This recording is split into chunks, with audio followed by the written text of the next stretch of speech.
The topic of RCCG Open Heavens. Devotional 3rd April 2025 is Like the Day of Pentecost, Part 3. Memory verse, Ephesians 5, verse 21. Submitting yourselves one to another in the fear of God. Bible reading, Ephesians 5, verse 21. Submitting yourselves one to another in the fear of God. Message for today.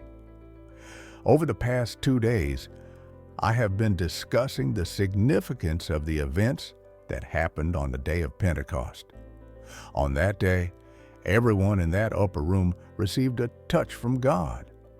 Their hearts were tuned to God, and they were all filled with the Holy Spirit.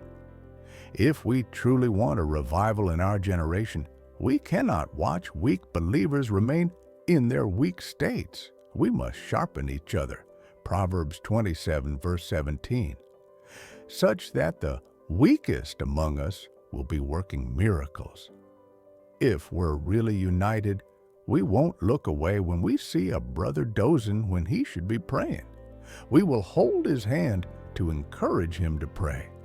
We will not see a sister dressing indecently and showing signs of backsliding without trying to encourage her faith.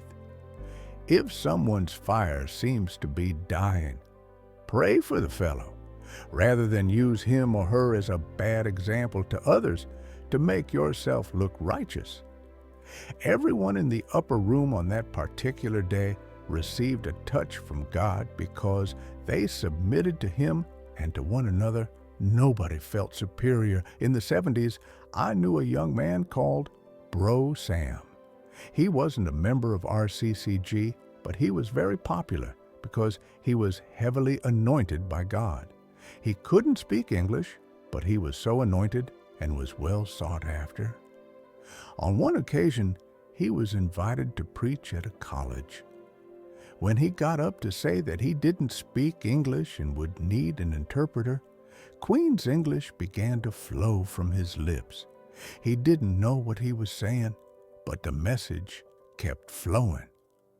After about 1 hour, people began to rush forward, weeping and crying for salvation. As soon as he left the college, he couldn't speak English again. There were testimonies of at least 3 dead people that God resurrected through him.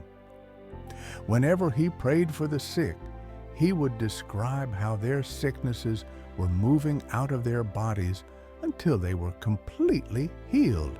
However, pride entered his heart after a while, and whenever he was called to go for Bible study, he would say, "Who is preaching? How many dead people has he raised?" Sadly, he ended up in an asylum. Beloved, if we want God's power to rest among us, we must shun pride and submit to one another in the fear of God.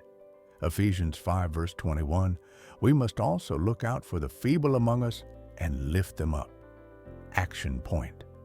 Shun pride and lift your fellow believers up.